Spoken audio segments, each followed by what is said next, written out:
Yes, how many people in the audience have Lyme? Okay, how many might have just gotten diagnosed?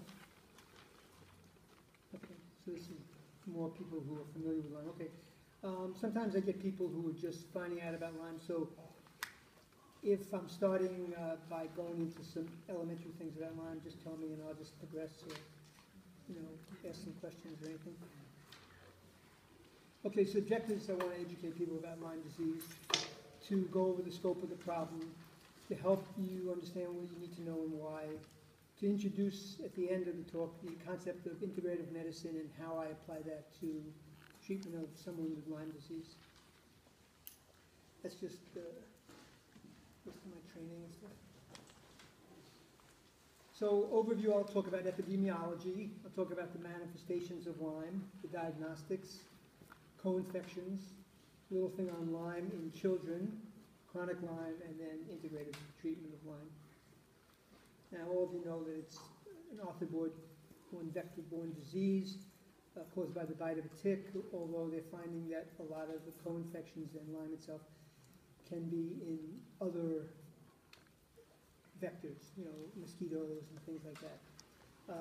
Obviously, Borrelia causes Lyme, Ehrlichia, Bartonella, mycoplasma is in Lyme disease, Babesia, and viruses. And recently there was a whole thing about Powassan virus that went in the news and went out of the news, and that often happens with Lyme disease, like a flash, this is really serious, and then all of a sudden it's gone. And the CDC just recently went from 30,000 a year to now 300,000 a year, so hopefully they're getting the seriousness of it. This is basically an older slide, but it just shows the distribution. Heavy in the Northeast, Midwest. California is much more than that now. And this is the 2-year cycle of a tick. First, the eggs go to a larva, and then you have a nymph, which is very small, which is an avaricious feeder, and then it goes into the adult. I don't have here anything about the the Lone Star tick, which is a real predator. So Lyme, just gets blown in the wind or hits you from grass or on a tree, but the Lone Star tick actually comes at you, and it used to be in the southwest and in the west, and now it's really coming into the east. So it's increased incidence because of the increased deer population and decreased predators and of mice and other rodents. And the reservoir is deer, mice, and birds also. It's the most common tick-borne disease, Lyme, in the United States, North America, and Europe. And it's the fastest growing infectious disease. And as I said, the CDC 2013 study upped their estimate of Lyme. And Dutchess County, where my practice, where I started, and I have a satellite up here, is really one of the epicenters. And I first got into Lyme about 30 years ago when I was treating a lot of chronic fatigue and immune problems. And I started seeing people who came in and had symptoms of Lyme and arthritis and immune problems, and they had negative testing. And whereas when I went into integrative medicine over 30 years ago, I took people, mainly kids. I did a lot of nutrition in kids and allergy testing, and I was antibiotic adverse. And then when I got into Lyme, I found that people needed higher doses and longer doses of antibiotics. So I kind of have been both sides of the fence. This is a picture of a tick. This is another one, mainly on the jaws. This is an adult tick, the size. And this is, the nymph is on the proximal crease right there. It's really small. And this is an underfed tick, and this is an engorged tick. And recently I had someone who came in and said to me, could they ask about a friend? And they said, well, a 12-year-old got bit by a tick. He had a tick on. He went to the pediatrician to take it out, and the pediatrician did a Lyme test, and it was positive. And so we put him on 200 milligrams of doxycycline.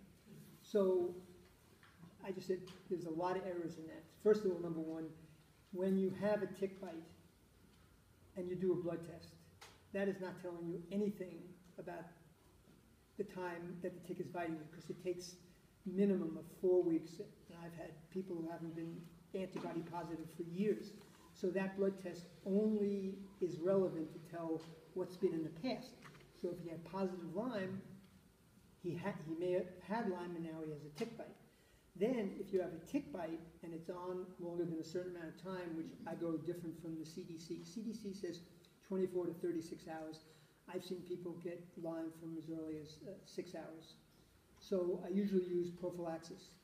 And so in this case, it's from an article from my old medical school, and a guy named Feder, and somehow they just made up, because the article was full, 200 milligrams with a bite will stop Lyme disease. Now it's really hard. How did they determine that when the Lyme testing is not very effective and only like ELISA would be 49% sensitive? So that's a good example of a lot of times physicians out in the field who aren't familiar with Lyme just totally don't have the right information. This is a bullseye rash. This is another one which doesn't have a clearing. Now, they don't always have to look like a circle. They can be in a crease. They could be oblong. So you just, have to always think of that in this area if there's a rash like that. Another one. And this didn't come out too well, but that's... So EM, or erythema migrans, is the rash that you get after a bite. It turns up from 3 days to a month. I mean, so if you get somebody who comes in with a tick and all of a sudden there's a nickel or even a quarter redness, that's probably from the irritation cellulitis if it's really early. Then, of course, the closer you get to 3 days, that's when the EM rash would start. So it's important to differentiate between irritation, reaction, and EM rash, because the EM rash is diagnostic for Lyme disease. So that's another thing that happens is someone gets an EM rash and they go to the ER and the ER doc says, well, we'll wait to see if you have symptoms. No, if you have an EM rash, I give 6 weeks of antibiotics for sure. And so things start, tick bites in March, May, peak in the summer, and then go down in August or October as it gets colder, but lately I think they're extending the season more and more. And when you have acute Lyme, it goes to the skin, like I said. It goes to the joints, nervous system, cardiovascular mainly. It can end up in a lot of tissues. Lyme could be in the gut. I've seen people present with sinus that's Lyme. So it's not only in the major places. Associated symptoms when someone has Lyme, and then a couple of days later they can have either a constellation of symptoms or they can have single symptoms. They can have myalgia, fever, chills, sweats, fatigue, stiff neck, numbness and tingling, depression. I had a friend of mine who was in Ternio about probably 15 years ago. His wife was Swedish. She was in perfect health. And she came in, he said, could you see her? Yeah, she's depressed. She came in, she's depressed. I went over everything. There was nothing depressing her. No other medical problems, so I did a whole workup. Turns out she was positive for Lyme, and when I treated her, depression cleared. She had no joint pain, no muscle pain, no headache, no stiff neck. So, so I'm saying that you have to think of Lyme, but on the other hand, it's my job to not think of myself as everything in front of me is Lyme. And I always tell people when I talk the story of my wife, we have a Maltese, and the dog was on the couch, not urinating, not defecating, not eating, and she said, and she knows my practice, and she said, what's going to do? Telling us Lyme. You think you're obsessed. She says, you have off this morning, go to the vet. I said, okay, I'll take it to the vet. So I go there, and the vet says, oh, your wife did a Lyme test 4 months ago. I said, just do one. Came back positive. You think my wife said anything when I got home? And you can get cardiac symptoms, you get sleep disturbance, decreased concentration, cranial nerves, and it doesn't have to be the classic that's in the literature of bilateral Bell's. That's pathognomonic for Lyme disease, but I've seen plenty of people who have unilateral Bell's palsy or another cranial nerve. And other symptoms in chronicity is ocular symptoms, cognitive dysfunction. Lyme can stimulate the immune system. It can either depress it or it can, upregulate it, so you get autoimmune phenomena, arthralgias, arthritis, fibromyalgia. A lot of times Lyme can cause the symptoms of fatigue and fibromyalgia. And if you go to a rheumatologist, he might diagnose you with fibromyalgia or chronic fatigue and say your Lyme test is negative. But I'll get into that, because a negative Lyme isn't literally you don't have Lyme, it's just a negative test. And Lyme disease in children can be very subtle, and usually the best person to know about that is the mom. If the mom comes in and says he's not acting normal, he's loved school, now he's school phobic, or he's doing poorly in school, or he's got mood disturbances, or fatigue, or he's limping, and the pediatrician said it's growing pains, you just have to always have that suspicion, because you don't want to miss that in children. Now, I got a couple of these slides from friend Boroscano, and I really liked them because, like the woman was talking about Lyme and how the climate is, there's people like me and ILADs who say that, Lyme is very complex and it can become chronic and cause a lot of different problems. And then there's the Infectious Disease Society that says 4 weeks of antibiotics and there's no such thing as chronic Lyme. So I was reading this, and it was discovered in '75 by a resident in rheumatology, Dr. Steer, and what he found is a cluster of arthritis in Lyme, Connecticut, that he diagnosed arthritis and maybe autoimmune. And then in 1982, Rodolphi discovered that Lyme is caused by a bacteria. So when Steer found that out, he gave a trial of antibiotics, which didn't clear all the symptoms. And what he did is he redefined the field. What he said was the major symptoms, and when I read this, I kind of said, wow, this is really clear.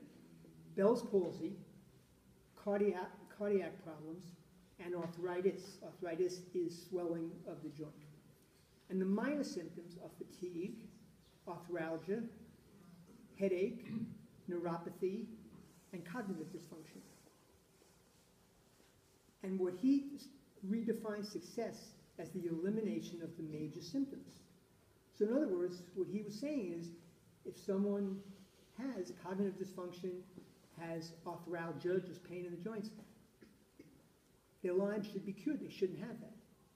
So, that's just making up what you want to be positive for Lyme, and then saying you're going to treat that and everything else is out of the circle. So I thought that was really interesting to me. Now, one of the things I like to always present is in diagnosis. Now, I said before, a negative Lyme test doesn't mean that you don't have Lyme. It's just one of the things that you would say, okay, do I do more Lyme tests or do I do co-infections?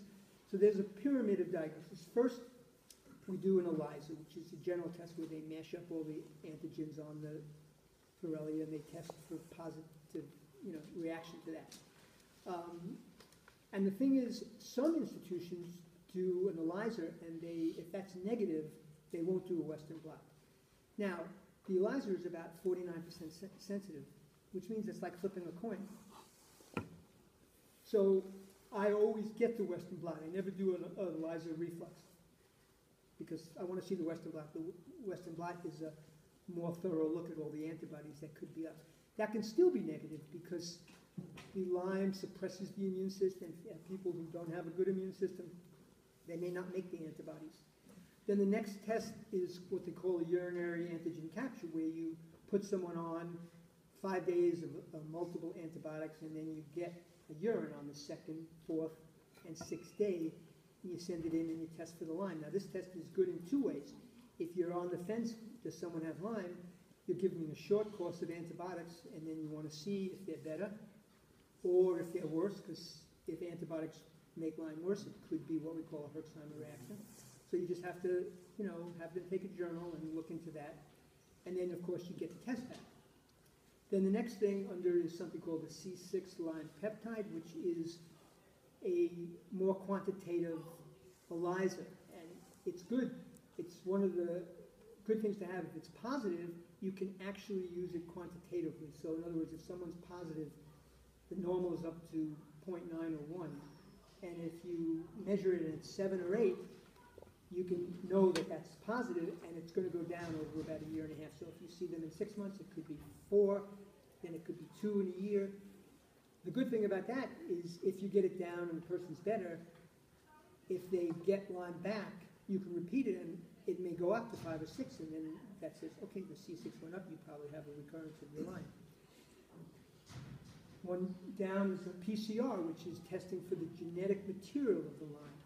So that's good because it's not the antibody. Antibodies are made by us in response to the Lyme bacteria. The PCR is the genetic pieces of the bacteria. So if you have a positive Lyme, that's good. Negative Lyme, that doesn't mean it's negative. Again, negative Lyme just means they didn't find it. You may have to do 3 or 4 PCRs, and it's expensive, so that's a little glitch. If it's positive, then you can hang your hat on it. Now, then the line that I have there is seropositive. That means your test is positive, and that supports your clinical diagnosis. And underneath, if you have seronegative, which means the testing is negative, then what you have is co-infection. So maybe the symptoms are negative Lyme, but co-infection. And I had my daughter had serious problems with Lyme. She's now better. But I did testing with her before she ended up in my old hospital. And she was negative with Lyme, but positive with Ehrlichia and Babesia. So when I was down there, I showed them the testing from a place called Igenex. First of all, they don't like that and stuff. But then I really realized that if a patient is in the hospital and has the doctors, they can be buffaloed all the time. You know, I'm a physician, so I said, look, this is proof of a tick bite. So, and I think she has cranial, nerve things going on. It's Lyme disease. And finally, they said, yeah, you're right, we'll put her on IV antibiotics and stuff. But it's amazing how resistant they could be. The next thing underneath the pyramid is ECM rash, which is pathognomonic. That's, you treat it. And then the bottom base is clinical impression. And so you start with the clinical impression, then you get all these tests. You don't get a negative test and then just say it's not Lyme if you have clinical impression. Now your clinical impression could be, Lyme, maybe fibromyalgia, maybe other things, but you have to go through those and then get to Lyme if it's pertinent.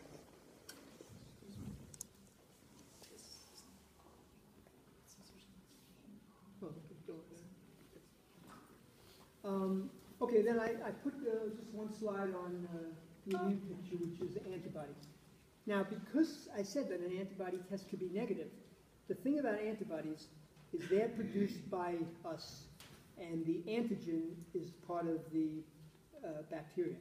So when those two come together and they form immune complexes, which means that you have Lyme and your antibodies are fighting it, but if there's no antibody left in the blood, because the laboratory measures excess, then you have a negative test, but you could still have the complex. So sooner or later, they're going to get a test for immune complexes, which would be much more diagnostic for Lyme disease. Does everybody understand that? Then another thing that always comes up, and people hear it, IgM and IgG. Now, IgM is early production of antibody, which normally in the textbook is 2 to 3 months, and then it will convert to gamma globulin, IgG. Unfortunately, I don't think Lyme follows the book, as do a lot of diseases. I see people who have IgM up, and to me, and other colleagues of mine, that means the body's being stimulated almost anew and forming IgM, because it's almost like, well, that shouldn't be, so we're going to say that's a false positive and throw it out. I always like to work with the physiology that's happening. It's like, why is there IgM? You can't just say it's a false positive and it doesn't mean anything because it doesn't fit the book. So everybody asks, why is Lyme a difficult diagnosis? Well, number one, less than 50% of people get a rash. Less than 50% notice a tick bite. The antibody testing is poor, like I just said. The antibody testing does not distinguish between past and present except for an acute IgE. So if you get an IgE Western blot, and that's very positive, and it's 6 weeks or 8 weeks from a bite, or it's around symptoms starting, then that pretty much dates that that's early Lyme. Now, another glitch that you have to understand is when doctors look at the Western blot, they'll say, okay, it has to be 5